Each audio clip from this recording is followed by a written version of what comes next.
Good day children. I hope आप सब स्वस्थ होंगे और अपने घर में ही रह रहे होंगे।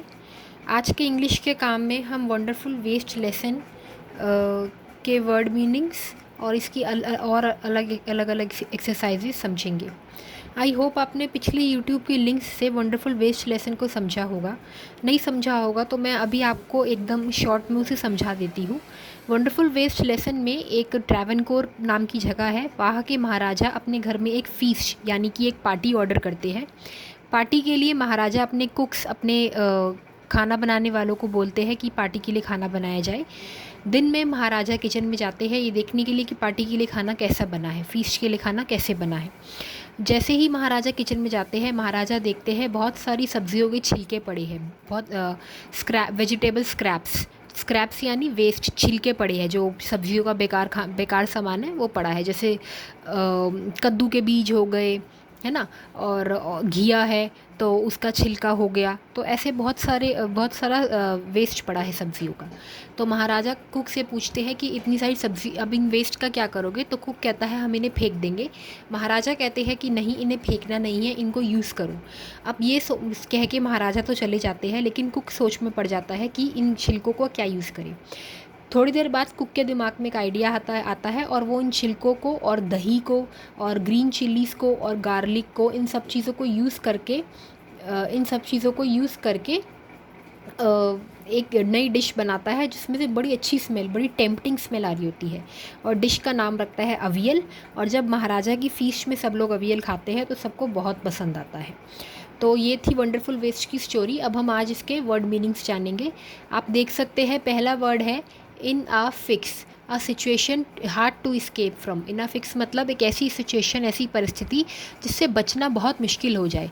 जैसे कि अभी कुक के लिए हुआ, जैसे ये सिचुएशन है कोरोना वाली, तो ये बड़ी इनफिक्स वाली सिचुएशन है ना। क्या करें, घर के अंदर ही रहना पड़ रहा है और मुश्किल भी हो रहा है, इतने दिन हो गए घर के अंदर रहना, और पर क्या करें, रहना पड़ रहा है। तो इनफिक्स, तो इनफिक्स मतलब ऐसी सिचुएशन जिससे बचना बहुत मुश्किल हो। अब जैसे कोरोना जैसी सिचुएशन है तो घर के अंदर रहना ही सोल्यूशन है, और तो कोई नहीं। देन बी वाला वर्ड है flash across the mind. Flash across यानी एकदम से दिमाग में आना, suddenly came up. C lo and behold, lo and behold look what a surprise. Lo and behold हम तब कहते हैं जब हम एकदम कुछ एक हैरानगी के बाद हैरान हो जाए और कुछ बड़ा अच्छा सा जवाब आए, तब लो एंड बिहोल्ड, वाओ, आप वाओ भी कह सकते हो। देन ट्रेडिशनल, डी वर्ड है ट्रेडिशनल। ट्रेडिशनल यानी फॉलोड फ्रॉम ओल्ड टाइम्स, जो बहुत पहले से चला आ रहा हो। जैसे कि इंडिया में साड़ी पहनना ट्रेडिशनल है ना। पूजा होगी, कोई घर में पूजा पाठ होगी तो आपकी तो घर में साड़ी पहनी जाएगी, तो वो ट्रेडिशनल है, कोई ऐसे बताना नहीं पड़ेगा, ये बहुत पहले से चला आ रहा है। देन फीस्ट, फीस्ट यानी पार्टी। फिर ग्रैंड, ग्रैंड यानी बड़ा, लार्ज, ह्यूज। बिट्स, बिट्स यानी टुकड़े, पीसेस। देन टेम्पटिंग, टेम्पटिंग यानी अट्रैक्टिंग। टेम्पटिंग यानी मतलब जिसकी अच्छी खुशबू हो। जैसे अब अगर आपके घर में मान लो सांभर बन रहा है तो उसकी कितनी अच्छी खुशबू आती है, या गाजर का हलवा बन रहा है तो कितनी अच्छी खुशबू आती है ना उसकी, तो टेम्पटिंग। देन जे वाला वर्ड है ईगर, ईगर यानी एक्साइटिंग। जैसे अब आप बड़े ईगर हो, इतने दिन से घर के अंदर रहने के बाद अब आप बड़े ईगर हो कि स्कूल कब खुलेंगे, कब बाहर निकलने का मौका मिलेगा, तो ईगर, उसे ईगर मतलब एक्साइटिंग, बहुत आपको उत्सुकता है। देन के डिशेस, फूड आइटम, डिशेस यानी खाने की चीज़ें, जैसे कि रोटी, चपाती, रोटी, सब्ज़ी, दाल, चावल, तो ये अलग अलग डिशेस हो गई। देन एल वर्ड है स्क्रैप्स, स्क्रैप्स यानी वेस्ट।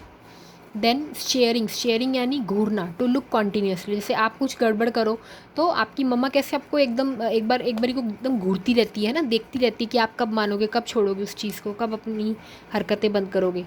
देन विप्ड, विप्ड यानी टू शेक, किसी भी चीज़ को ऐसे गोल गोल गोल गोल घुमाना। जैसे जब मम्मा मैंगो शेक बनाती है तो उसको, आम को और दूध को विप करती है। देन ग्राउंड, ग्राउंड यानी टू मेक पेस्ट, पीसना। जैसे चटनी बनाते हैं तो हम धनिए को ग्राउंड करते हैं। Then question number 2, change the number, singular plural.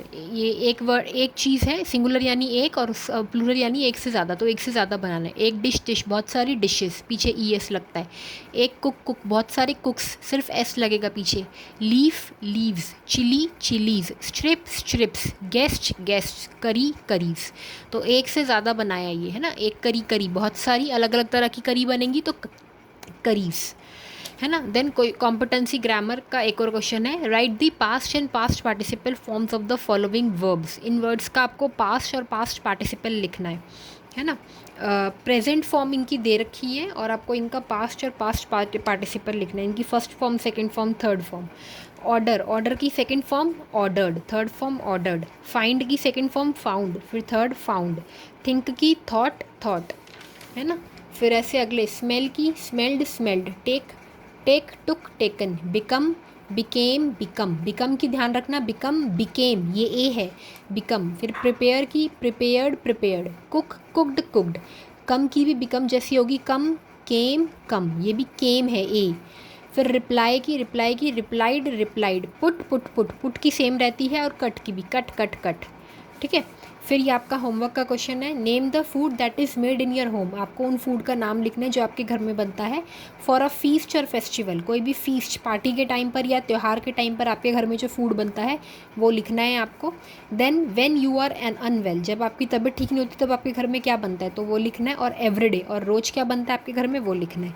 Then आपका होमवर्क का पेज नंबर 15, बुक का जो पेज नंबर 15 है ना, उस पर जो ऊपर वाला क्वेश्चन है, क्वेश्चन नंबर 2, जिसकी लाइन शुरू होती है मेक न्यू वर्ड्स, है ना, एक बॉक्स वाला क्वेश्चन होगा पेज नंबर 15 पे, ब्लू कलर के बॉक्स वाला एक क्वेश्चन होगा, वो वाला क्वेश्चन करना है आपको होमवर्क में। दोनों क्वेश्चन आपको होमवर्क में करने हैं अपनी नोटबुक में।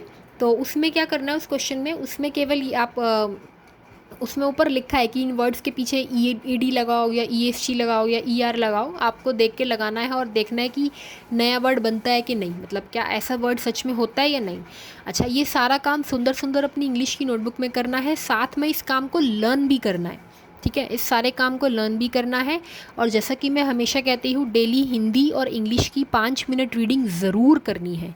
और वो भी कैसे, बुक में फिंगर रख के, जैसे मैंने अभी आपके आगे पढ़ा ना, एक एक वर्ड पे फिंगर रख के, reply, replied, replied, put, put, put, ऐसे फिंगर रख के पढ़ना है, वो भी शीशे के आगे खड़े होकर, वो भी ज़ोर ज़ोर से बोल के। ठीक है, तो डेली रीडिंग ज़रूर करनी है, इस सारे काम को सुंदर सुंदर अपनी नोटबुक में करना है। और इस सारे काम को लर्न भी करना है, अपने पेरेंट्स की बात माननी है और घर के अंदर रहना है। Stay home, stay safe.